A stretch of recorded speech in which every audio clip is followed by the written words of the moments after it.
ततो दग्धासो अपरीतास उद्भिदः देवानो यथा सतमिद्वृते असन्न प्रायुवो रक्षितारो दिवे दिवे।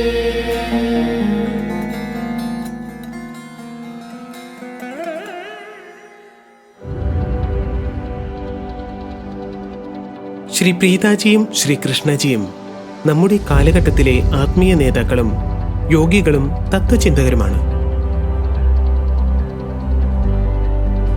ശ്രീ പ്രീതാജിയും ശ്രീ കൃഷ്ണജിയും ചേർന്ന് ഏകത്തിന്റെ സഹനിർമ്മാണം നിർവഹിച്ചു. ഈ അലൗകിക ശക്തി കേന്ദ്രം ചെന്നൈക്കും തിരുപ്പതിക്കുമിടയിൽ സ്ഥാപിതമാണ്. ലോകപ്രശസ്തരായ നേതാക്കൾ ഏകത്തിൽ വന്ന് അവരിൽ നിന്ന് പഠിക്കുകയും അവരുടെ സാന്നിധ്യത്തിൽ ധ്യാനിക്കുകയും ചെയ്യുന്നു. ലോകത്തെ 100-ലധികം രാജ്യങ്ങളിൽ അവരുടെ കേന്ദ്രങ്ങൾ സ്ഥാപിക്കപ്പെട്ടിരിക്കുന്നു. 11-ാം ഇളം വയസ്സിൽ ശ്രീകൃഷ്ണജിക്ക് പ്രബുദ്ധതയുടെയും ഭഗവത് സാക്ഷാത്കാരത്തിന്റെയും ആദ്യത്തെ അനുഭവമുണ്ടായി. ആളുകൾ ശ്രീകൃഷ്ണജിയോടൊപ്പം ധ്യാനിക്കുമ്പോൾ ദീർഘകാലത്തോളം മനസ്സിലുണ്ടായിരുന്ന മുറിവുകൾ മായുകയും ഉത്കണ്ഠകൾ ഇല്ലാതാവുകയും ഉയർന്ന ബോധാവസ്ഥ അനുഭവപ്പെടുകയും ചെയ്യുന്നു. ശ്രീ പ്രീതാജിയുടെ സാന്നിധ്യം സാധകരുടെ ഹൃദയത്തെ സ്നേഹത്തിനും അനുകമ്പയ്ക്കും സ്വമേധയാ അളവറ്റതാക്കുന്നു. അവരിൽ നിന്ന് ശിക്ഷണം സ്വീകരിക്കുന്നത് നിരവധി ജീവിതകാലങ്ങളുടെ അനുഗ്രഹമാണ്. അവരുടെ മകളായ ലോകയ്ക്കൊപ്പം അവർ 2 വലിയ ചാരിറ്റികൾ നടത്തുന്നു. World youth change makers. ഇത് ഇന്ത്യയിലെയും ലോകമെമ്പാടുമുള്ള സ്കൂളുകളിലും കോളേജുകളിലും സൗജന്യ പരിവർത്തന വിദ്യാഭ്യാസം വാഗ്ദാനം ചെയ്യുന്നു.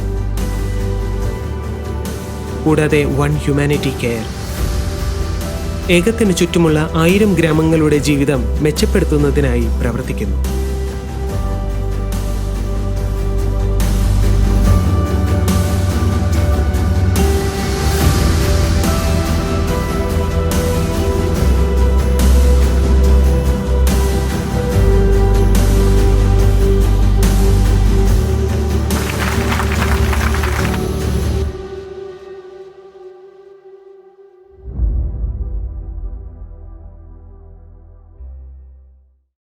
Namaste. 21st September is International World Peace Day. Peace in the world stands on 4 factors. You could say the Temple of Peace stands on 4 pillars. The first of the pillars of the Temple of Peace is forgiveness of oneself. The second pillar is non-judgment of the others. The third pillar is peace education for children. The fourth pillar is meditation for world peace. Let us look at the first pillar of peace, which is forgiveness of oneself. Most people are unhappy with themselves. You are unhappy with the money you made. You are not happy with the mistakes you did in the past. You are not happy that you give into anger. You give into suspicion so easily. You're actually walking around with this fire of unhappiness within you. And the sad part is, you are terrified of seeing your own unhappiness.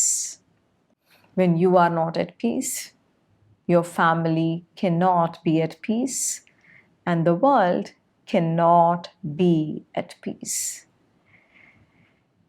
Because the individual consciousness is deeply connected to world consciousness. A lifetime of this running from inner unhappiness is the violence you are inflicting on yourself. So pause. Be compassionate to yourself. Take time to reflect on yourself, to look at your unhappiness within yourself and forgive yourself. It is okay to forgive yourself. And that is the beginning of peace with yourself. The second pillar of peace is non-judgment towards the other. Most people feel that they are superior to others. They think they are more intelligent, more righteous, more noble, more scientific, more spiritual, more hardworking, or more deserving than others. And as a result of this superiority, you judge and judge and judge untiringly. Once you judge, you dislike the other, you even hurt them. You take away peace from their lives. If only you can feel their pain and their fear, you could realize that their fear is just like yours. Their sadness is like yours. Their desire for joy and peace is like yours. And it will become possible to let go of your judgment. This non-judgmental letting go and compassion is at the root of peace in interpersonal relationships. The third pillar that holds the temple of peace is to make peace a part of education of every child. If you want a world where leaders will drive their organizations and nations towards peace, where the police and bureaucrats will use their power with great awareness, if you want every citizen on this world, on this planet, to treat the earth as their own mother, peace studies must become part of every child's education. Peace, compassion, and joy in children must be recognized and must be respected much the same way we respect grades, cleverness, intelligence, and outspokenness. Every child must know to look within and put down the fires of anger and fear. Is your child educated in peace? Are you passionate about taking peace studies into educational institutions? We are willing to support you with our lessons and know-how. Reach us. If you have taught a child to live peacefully and compassionately, you have saved the future of the world. You may be preventing the arising of a Hitler, and you probably are bringing up a Gandhi. The fourth pillar of the Temple of World Peace is collective meditations and the transformation of the collective. Each and every one of you have to work to tip the balance in human consciousness from one of violence and fear to peace and compassion.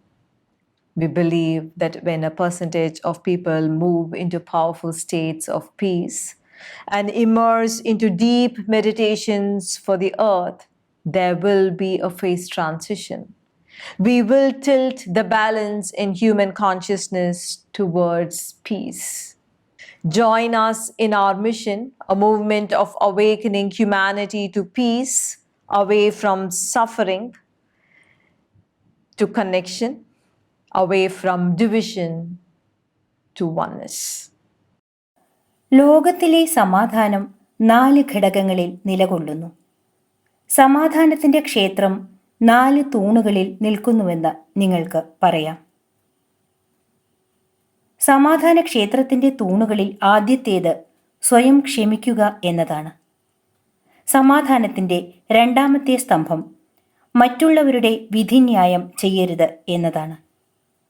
മൂന്നാമത്തെ സ്തംഭം കുട്ടികൾക്കുള്ള സമാധാന വിദ്യാഭ്യാസമാണ്. ലോക സമാധാനത്തിനായുള്ള ധ്യാനമാണ് നാലാമത്തെ സ്തംഭം. സ്വയം ക്ഷമിക്കുന്നതിനുള്ള സമാധാനത്തിൻ്റെ ആദ്യ സ്തംഭം നമുക്ക് നോക്കാം. മിക്ക ആളുകളും അവരവരോട് തന്നെ അസന്തുഷ്ടരാണ്. നിങ്ങൾ സമ്പാദിച്ച പണത്തിൽ നിങ്ങൾ സന്തുഷ്ടരല്ല.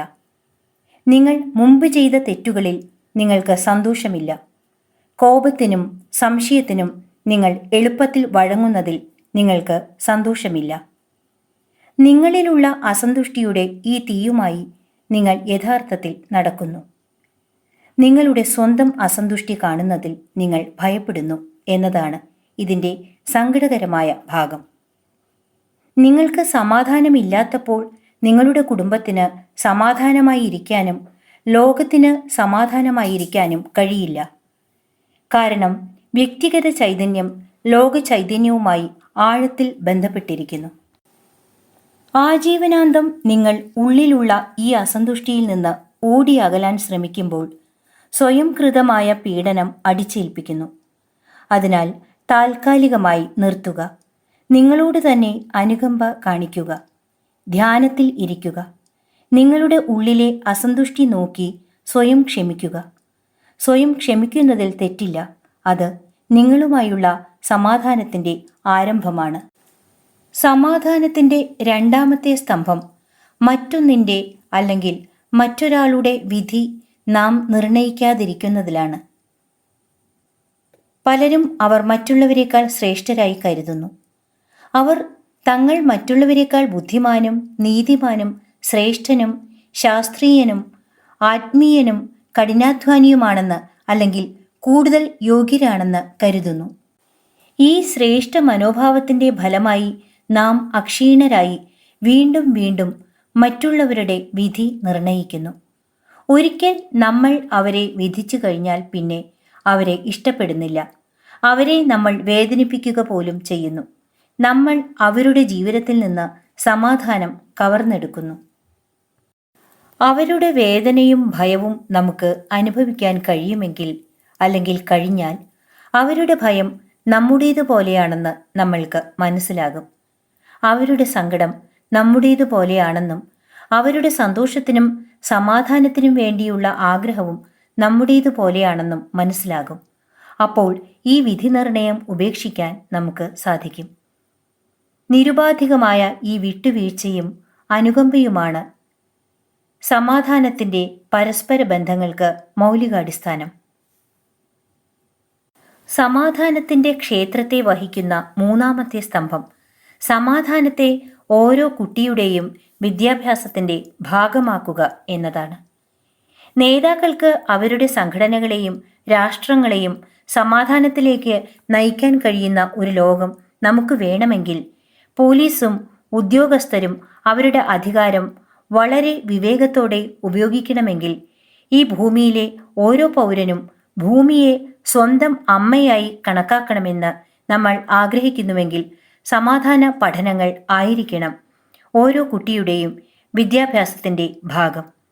ഉന്നത നിലവാരവും മിടുക്കും വാക്സാമർഥ്യവും അംഗീകരിക്കുകയും ബഹുമാനിക്കുകയും ചെയ്യുന്ന അതേ രീതിയിൽ തന്നെ കുട്ടികളിലെ സമാധാനവും അനുകമ്പയും സന്തോഷവും അംഗീകരിക്കുകയും ബഹുമാനിക്കുകയും വേണം.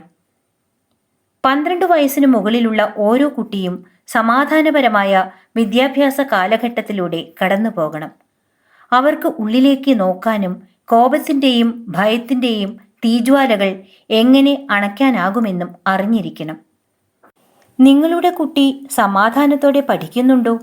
വിദ്യാഭ്യാസ സ്ഥാപനങ്ങളിൽ സമാധാനത്തെക്കുറിച്ച് പഠനം നടത്തുന്നതിൽ നിങ്ങൾക്ക് താൽപ്പര്യമുണ്ടോ? എങ്കിൽ ഞങ്ങളുടെ പഠനങ്ങളെയും പ്രായോഗിക വിജ്ഞാനത്തെയും സാങ്കേതിക ജ്ഞാനത്തെയും ഉപയോഗിച്ച് നിങ്ങൾക്ക് പിന്തുണ നൽകാൻ ഞങ്ങൾ വളരെ സന്നദ്ധരാണ്. ഞങ്ങൾക്കൊപ്പം ചേരുക. നിങ്ങൾ ഒരു കുട്ടിയെ സമാധാനപരമായും അനുകമ്പയോടെയും ജീവിക്കാൻ പഠിപ്പിക്കുകയാണെങ്കിൽ നിങ്ങൾ ഈ ലോകത്തിൻ്റെ ഭാവിയെ തന്നെ സംരക്ഷിച്ചിരിക്കുന്നു. കാരണം നിങ്ങൾക്ക് ഒരു ഹിറ്റ്ലർ ഉണ്ടാകുന്നത് തടയുവാനും ഒരു ഗാന്ധിയെ വളർത്തിക്കൊണ്ടുവരാനും കഴിഞ്ഞേക്കാം. ലോക സമാധാനത്തിൻ്റെ ഈ ക്ഷേത്രത്തിൻ്റെ 4ാമത്തെ സ്തംഭം കൂട്ടായ ധ്യാനവും കൂട്ടായ പരിവർത്തനവുമാണ്. അക്രമത്തിൽ നിന്നും ഭയത്തിൽ നിന്നും സമാധാനത്തിലേക്കും അനുകമ്പയിലേക്കും മനുഷ്യ ചൈതന്യത്തിൻ്റെ സന്തുലിതാവസ്ഥ നിലനിർത്തുന്നതിന് നാം ഓരോരുത്തരും അഗ്രം മുതൽ പ്രവർത്തിക്കണം. 1% ആളുകൾ സമാധാനത്തിൻ്റെ ശക്തമായ അവസ്ഥകളിലേക്ക് നീങ്ങുകയും ഭൂമിയെക്കുറിച്ചുള്ള ആഴത്തിലുള്ള ധ്യാനങ്ങളിൽ മുഴുകുകയും ചെയ്യുമ്പോൾ ഒരു ഘട്ടം പരിവർത്തനം അഥവാ ഫേസ് ട്രാൻസിഷൻ സംഭവിക്കുമെന്ന് ഞങ്ങൾ വിശ്വസിക്കുന്നു. മനുഷ്യ ചൈതന്യത്തിലെ സന്തുലിതാവസ്ഥയെ സമാധാനത്തിലേക്ക് നാം ചായ്ക്കുന്നു അല്ലെങ്കിൽ മാറ്റുന്നു. ഇത് തെളിയിക്കുന്നതിന് ആവശ്യമായ പരീക്ഷണങ്ങൾ മുമ്പും നടന്നിട്ടുണ്ട്. കഷ്ടതകളിൽ നിന്ന് സമാധാനത്തിലേക്കും ഭിന്നതകളിൽ നിന്ന് സംഗമങ്ങളിലേക്കും വിഭജനത്തിൽ നിന്ന് ഏകത്വത്തിലേക്കും മനുഷ്യരാശിയെ ഉണർത്തുന്നതിനുള്ള ഒരു ദൗത്യ പ്രസ്ഥാനത്തിൽ ഞങ്ങളോടൊപ്പം ചേരുക. ദയവായി നിശ്ചലമായി ഇരുന്നു കൊണ്ട് കണ്ണുകൾ അടയ്ക്കുക. നിങ്ങളുടെ ശ്വാസകോശത്തിലേക്ക് ആഴത്തിൽ ശ്വാസമെടുത്ത് ഉള്ളിൽ ശാന്തി എന്ന് പറയുക.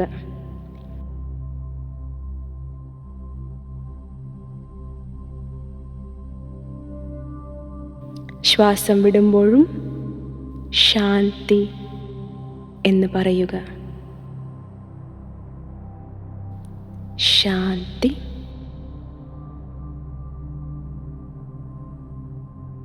ശാന്തി,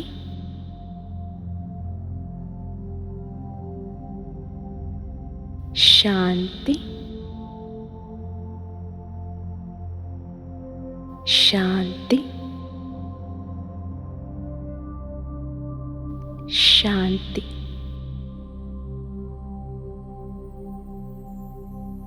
ഇപ്പോൾ നിങ്ങളുടെ കൈപ്പത്തികൾ ഹൃദയത്തിൽ വയ്ക്കുക.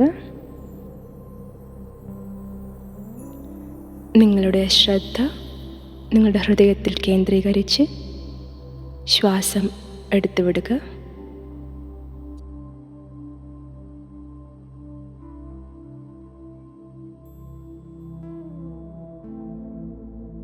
നിങ്ങൾ എന്തിനെല്ലാം വേണ്ടി സ്വയം ദേഷ്യപ്പെട്ടിട്ടുണ്ടോ അതിന് നിങ്ങളോട് തന്നെ പറയുക, ഞാൻ സ്വയം ക്ഷമിക്കുന്നു.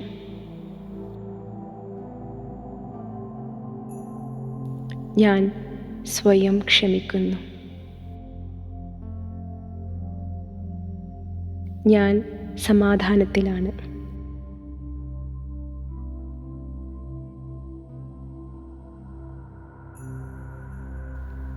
അങ്ങനെ ആഴത്തിൽ അനുഭവിച്ചുകൊണ്ട് പറയുക,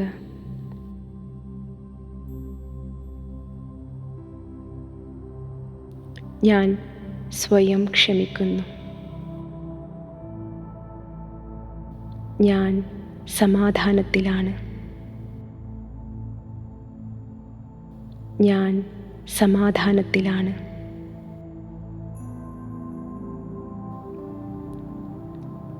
നിങ്ങളുടെ കൈപ്പത്തികൾക്ക് വിശ്രമം നൽകി നിങ്ങൾ സമാധാനത്തെ അകത്തേക്കും പുറത്തേക്കും ശ്വസിക്കുന്നതായി കരുതുക.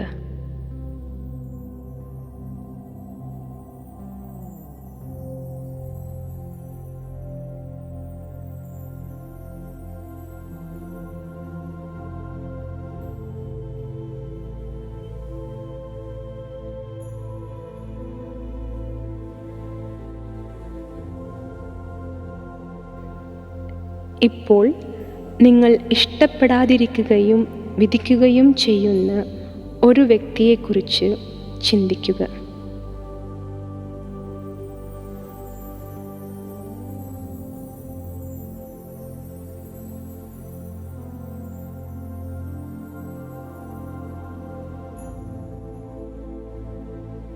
മറ്റൊരാളുടെ ഭയമോ സങ്കടമോ നിങ്ങളിൽ നിന്ന് വ്യത്യസ്തമല്ല എന്ന് മനസ്സിലാക്കി കുറച്ച് നിമിഷങ്ങൾ തുടരുക.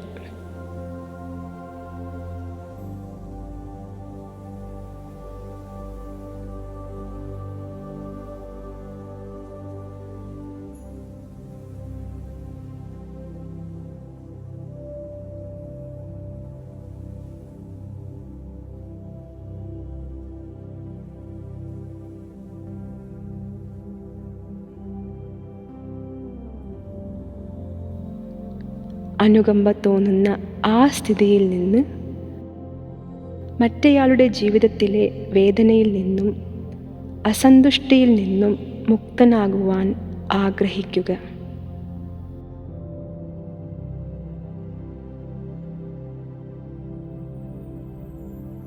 നിങ്ങളുടെ കൈപ്പത്തി അവരുടെ ഹൃദയത്തിൽ വെച്ചുകൊണ്ട് പറയുന്നത് പോലെ പറയുക.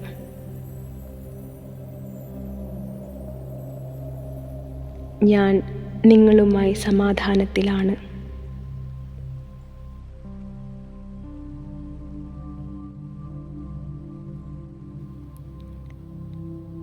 ഞാൻ നിങ്ങളുമായി സമാധാനത്തിലാണ്. ഞാൻ നിങ്ങളുമായി സമാധാനത്തിലാണ്.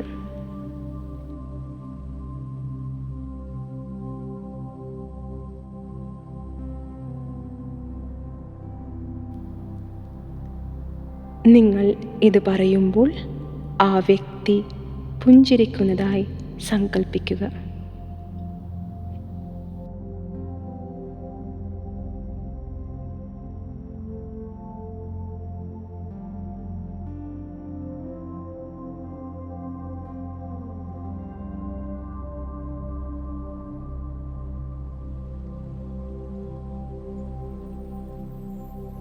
ഇപ്പോൾ ലോകത്തിലെ എല്ലാ കുട്ടികളും ചെറുപ്പക്കാരും ധ്യാനിക്കുന്നതായി കാണുക.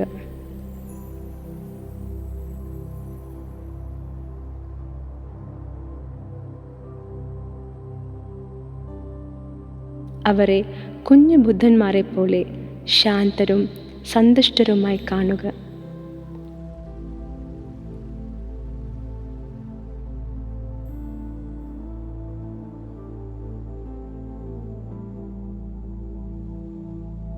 ഈ സമാധാന സ്നേഹികളായ യുവാക്കൾ നാളത്തെ ലോകത്തെ രാഷ്ട്രീയം, വ്യാപാരം, സാങ്കേതിക വിദ്യ, ശാസ്ത്രം, വിനോദം എന്നിവ നയിക്കുന്നതായി സങ്കൽപ്പിക്കുക.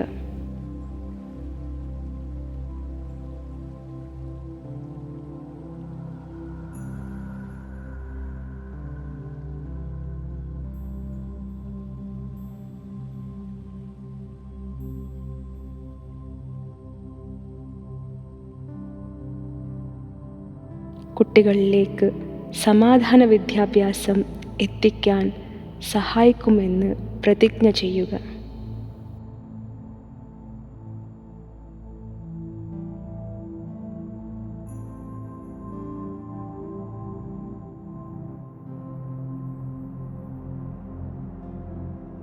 ഒരു ദീർഘനിശ്വാസം എടുത്ത് പറയുക. ഞാൻ ഭാവിയുമായി സമാധാനത്തിലാണ്.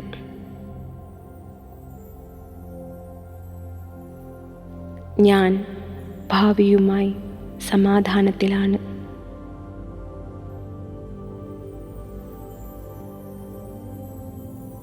ഞാൻ ഭാവിയുമായി സമാധാനത്തിലാണ്.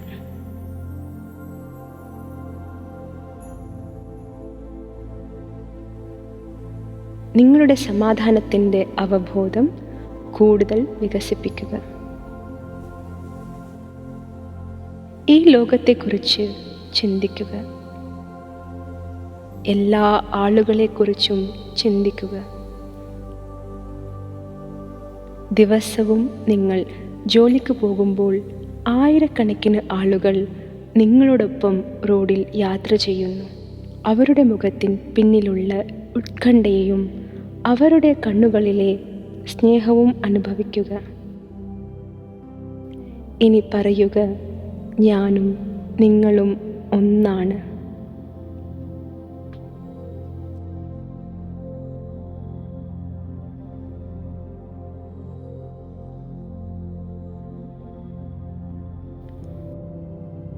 നിങ്ങളുടെ അവബോധം കൂടുതൽ വികസിപ്പിക്കുക. ഭൂമിയെക്കുറിച്ച് ചിന്തിക്കുക.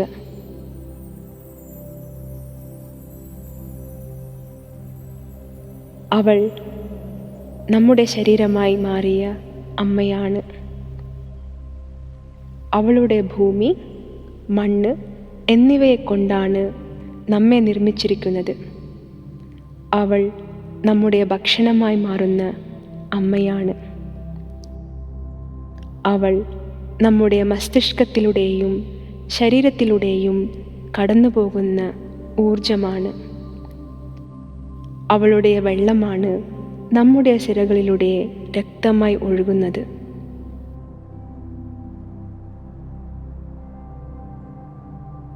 ഭൂമിയുമായുള്ള പരസ്പര ബന്ധം അനുഭവിക്കുകയും സമാധാനപരമായിരിക്കാൻ ഭൂമാതാവിനെ ആശീർവദിക്കുകയും ചെയ്യുക. ഭൂമി നന്നായി നിലനിൽക്കുന്നതിന് ആശീർവദിക്കുക. അവളുടെ എല്ലാ ജീവരൂപങ്ങൾക്കും സമാധാനപരമായി ജീവിക്കാൻ കഴിയട്ടെ.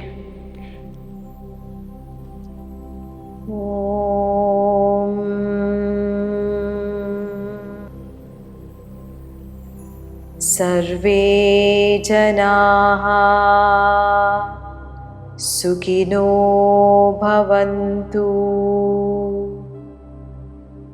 ലോകാൻ സമസ്താൻ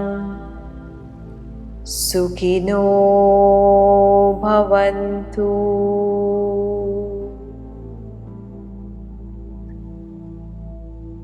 ഓം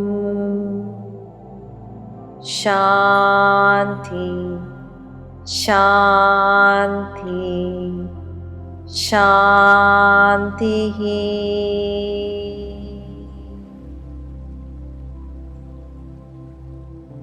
നമ്മൾ ഭൂമിയിലെ എല്ലാ ജീവജാലങ്ങൾക്കും സമാധാനത്തിൻ്റെ ഉപകരണങ്ങളായിരിക്കട്ടെ. ഒരു ദീർഘനിശ്വാസം എടുക്കുക. പതുക്കെ കണ്ണുകൾ തുറക്കുക.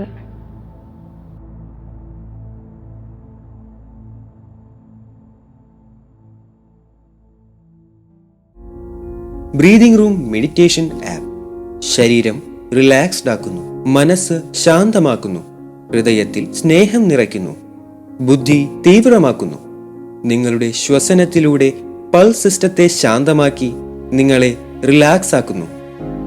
നവോന്മേഷത്തിനും രോഗശാന്തിക്കും ഈശ്വരീയ മാർഗനിർദ്ദേശത്തിനും സമാധാനത്തിനും ഏകാഗ്രതയ്ക്കും വരൂ ബ്രീതിംഗ് റൂം മെഡിറ്റേഷൻ ആപ്പിലേക്ക്.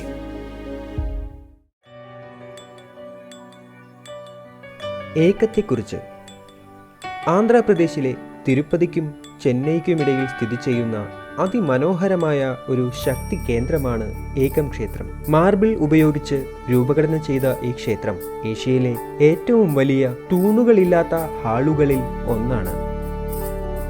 മാതാപിതാക്കളായ ശ്രീ അമ്മയുടെയും ശ്രീ ഭഗവാന്റെയും അനുഗ്രഹത്താൽ ശ്രീ കൃഷ്ണാജി 19-ാം വയസ്സിൽ ഏകം നിർമ്മിച്ചു. ഏത് സമയത്തും 24,000 പേർക്ക് ഇവിടെ ധ്യാനിക്കാൻ കഴിയും. ഋഗ്വേദത്തിൽ വർണ്ണന ചെയ്തിട്ടുള്ള ഹിരണ്യഗർഭമാണ് ഏകത്തിൻ്റെ മൂലപ്രതിഷ്ഠ. ആന്തരിക സമാധാനത്തിനായി ധ്യാനിക്കാനും ഭഗവത് സാക്ഷാത്കാരം നേടാനും മുക്തിയുടെ ശ്രേഷ്ഠമായ അവസ്ഥകളെ ഉണർത്താനും ഇവിടെ ആളുകൾ വരുന്നു. ഏകം ഒരു ശക്തി ക്ഷേത്രമാണ്.